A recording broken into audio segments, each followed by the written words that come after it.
What is up, ladies and gentlemen? How are you guys doing tonight? Nick Smith here. I am back in my hometown. I got back from watching the movie Jumanji, Welcome to the Jungle. Which actually, the reason why they have the song "Welcome to the Jungle" is in the movie. Actually, though, it doesn't play until the end of the film.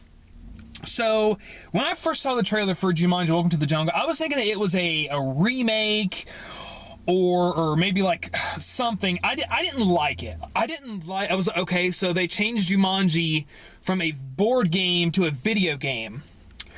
But after, like, at first I didn't like it when my friend and I were first starting to go watch it, but then, like, afterwards it picked up and I liked it.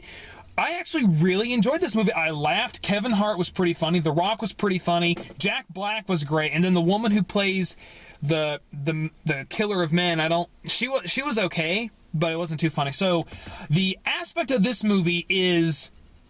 Oh, the actual one thing I was glad about is they do explain how Jumanji went from a board game to a video game.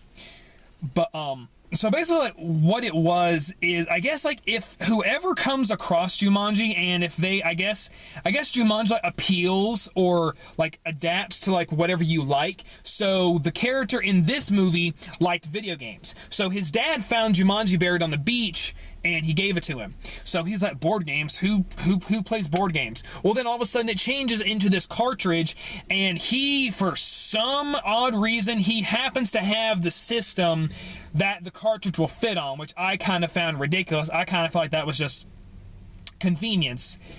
But he plugs it in, and then he eventually goes into the game of Jumanji. And then we get our characters. We get basically, we get the nerd, we get the jock, we get the blonde over obsessed girl, like we get like that one awkward girl. And the reason why I'm not telling their names is because I forgot their names. But so pretty much, like, they all get sent to detention, and how they get sent to detention is actually very realistic, and it doesn't really feel, oh, you're just in detention. No, two of them get sent to detention because they were cheating in school. Another one gets sent to detention because she insulted the gym teacher. She wouldn't participate in the class and stuff. And then the blonde girl, which I actually thought this was funny, she is, she's Skyping with one of her, or not Skyping, but like she's, FaceTiming, there we go. She's FaceTiming with one of her friends in class, even though there's like another class going on, and I'm wanting to raise my hand, but, movie? Oh, okay, there we go. And she got in trouble, and I was getting her, but okay, there is no way a student would get out of this without getting in trouble. And she got in trouble. I was like, okay, good.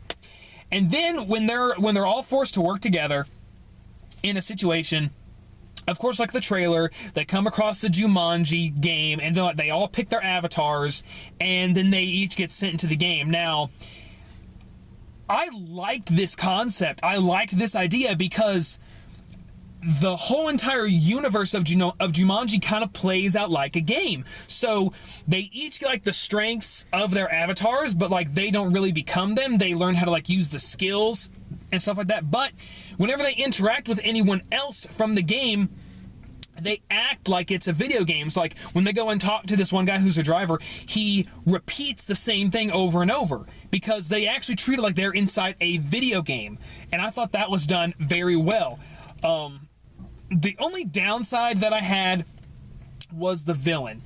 The villain did not feel like a villain. He didn't feel like... The villain felt like a normal guy. He didn't feel like a video game character. And that was like the only downside that I had, was the guy who was the villain really felt like he was just another person. He wasn't a video game character. He didn't act like a video game character. He acted like he was a real person, like they were. So that was like my only issue. The jokes in this movie are funny. The timing is good. There's good chemistry between all the actors, especially between Dwayne "The Rock" Johnson and Kevin Hart. I love those guys together. They are great together. They really are. I would suggest go and watch this movie if you just want to see some comedy, because it is actually very good. Now, there is no, from what I could tell, there was no mention of Robin Williams' character, may he rest in peace, or Kirsten Dunst's character, or the other two. There's no reference to any of the characters at all, in any part of this movie. There's not.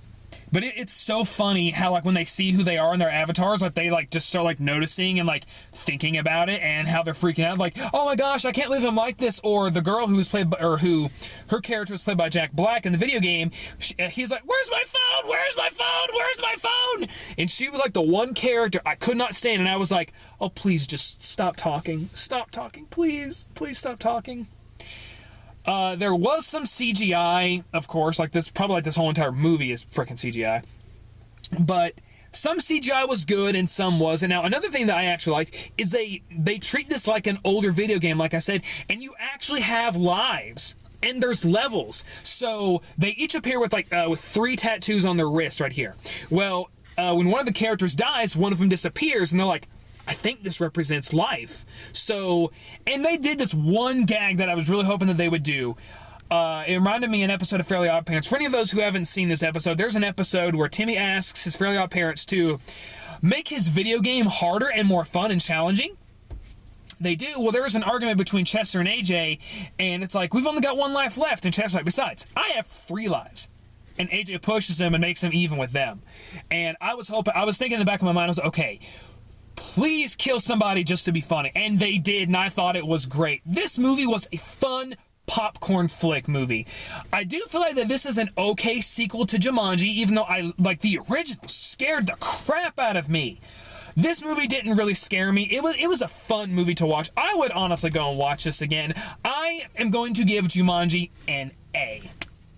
Guys, thank you so much for sticking around for this video. I love being back here at home. I love being able to do movie reviews like this. Put in the comments below, if you have seen Jumanji Welcome to the Jungle, what do you think about it? What did you think about the fact that the villain didn't really feel like a video game character? How do you feel about that? How do you feel about the fact that this actually felt like they were in a video game world itself? I really want to know. Guys, I hope you are having a Merry Christmas. And if you want to see more content, hit my Patreon. I've got a lot of stuff up there, and I hope you guys have enjoyed this video. Have a good night, and I'll see you all next time.